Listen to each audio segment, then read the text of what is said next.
नमस्कार, आप देख रहे हैं एनपीयू न्यूज। मैं हूं आपके साथ मोहम्मद उवैस।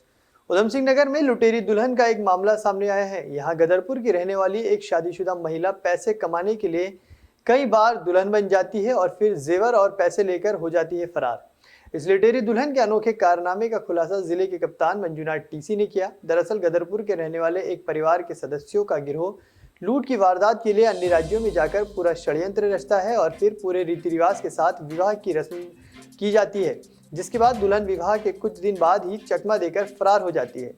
लेकिन इस बार लुटेरी दुल्हन का ये दांव कुछ उल्टा पड़ गया और ठगा गया दूल्हा अपनी इस बदनामी को बर्दाश्त नहीं कर पाया, जिसके चलते राजस्थान के झुंझुनू का ये दूल्हा उत्तराखंड के उधम सिंह नगर पहुंचा और पुलिस से फरियाद लगाई। ये कहा कि जिन खातों में उसने नकदी ट्रांसफर कराई थी वो इसी जिले के हैं, जिसके आधार पर पुलिस को मिली लीड से पुलिस ने पूरे गिरोह को अपने शिकंजे में ले लिया। जिससे जानकारी के बाद पता चला कि पहले से शादीशुदा ये दुल्हन अपने पति और अन्य रिश्तेदारों के साथ मिलकर ही विवाह का पूरा खेल रचाते थे और फिर कोई रिश्तेदार बनकर तो कोई बाराती बनकर दुल्हन के विवाह को रचाते थे।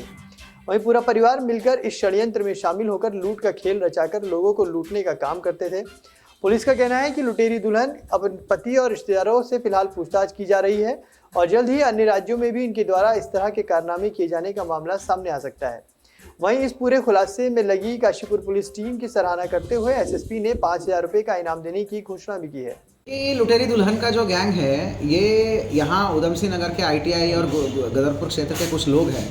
इन्होंने एक बढ़िया गैंग बनाया है। इसमें आप देख पा रहे हैं तो हमारे पास एक वादी आता है और वो बोल रहा कि साहब मैं 19 तारीख को रिया नाम की लड़की के साथ शादी करा था और मेरी दुल्हन 25 की रात से गायब और घर से पैसे भी लेके भागी हुए, कुछ ज्वेलरी लेके भागी हुई है। तो फिर हम उसको ट्रेस कर करके हमें मतलब वादी ने ये बोला कि हमने उसकी बैंक अकाउंट में भी, उसकी मम्मी की बैंक अकाउंट में भी और चाचा की बैंक अकाउंट में भी पैसे डलवाए थे शादी के नाम पे। तो ये लड़के वाले बोल रहे तो इसके थ्रू हमने ट्रेस करा कि ये तो यहाँ के काशीपुर आईटीआई के क्षेत्र के हैं, तो इसलिए हम यहाँ आपके पास मदद के लिए आए हैं करके। तो हमने उनको बिठा के पूरा समझ लिया कहानी। तब हमको पता चला कि ये तो बहुत बड़ी 420 या फिर मतलब एक बहुत बड़ी ठगी का शिकार हो चुका है। तो हमें धीरे धीरे कहानी समझ में आई, एक एक करके पूछताछ में सारी कहानी समझ में आ गई। तो फिर हमने तत्काल जो है एफआईआर रजिस्टर करा। तो इसमें जो है कहानी ऐसा होता है कि रिया नाम की लड़की से शादी होती है 19 तारीख को, हमारा वादी का, अवतार सिंह का।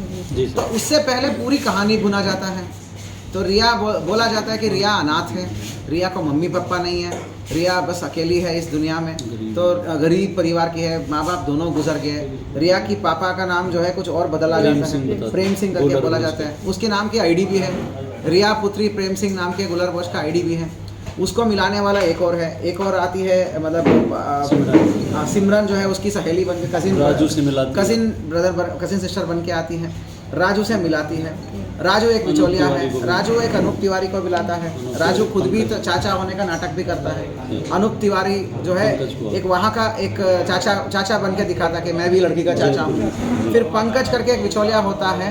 तो पंकज ने आखिरी में वो लास्ट वो जो अवतार सिंह के परिवार वालों के साथ बात करके हम उत्तराखंड के एक लड़की को ला रहे हैं शादी के लिए, शादी रचाने के लिए, एक अनाथ लड़की को करके ऐसा पूरा कहानी फैलाया जाता है। तो वो परिवार ने तो इस मतलब अच्छी परिवार से है राजस्थान में, उनको लगा कि हमने एक अनाथ बच्चे के कल्याण भी कर रहे हैं, मतलब अनाथ बच्चे को हम सहारा भी दे रहे हैं और हमें भी लड़की मिल रही है। उस साइड में राजस्थान हरियाणा साइड में लड़कियों की कमी भी है। तो इस नेक मंशा के साथ वेरिफिकेशन में इन्होंने शादी भी रचा दी, जल्दीबाजी में शादी भी हो गया। सारे रीति रिवाज के साथ शादी हुआ है, हल्दी रस्में हुए हैं, मेहंदी की रस्में हुई है, शादी हुई है, शादी के बाद रजिस्ट्री भी हुई है। रजिस्टर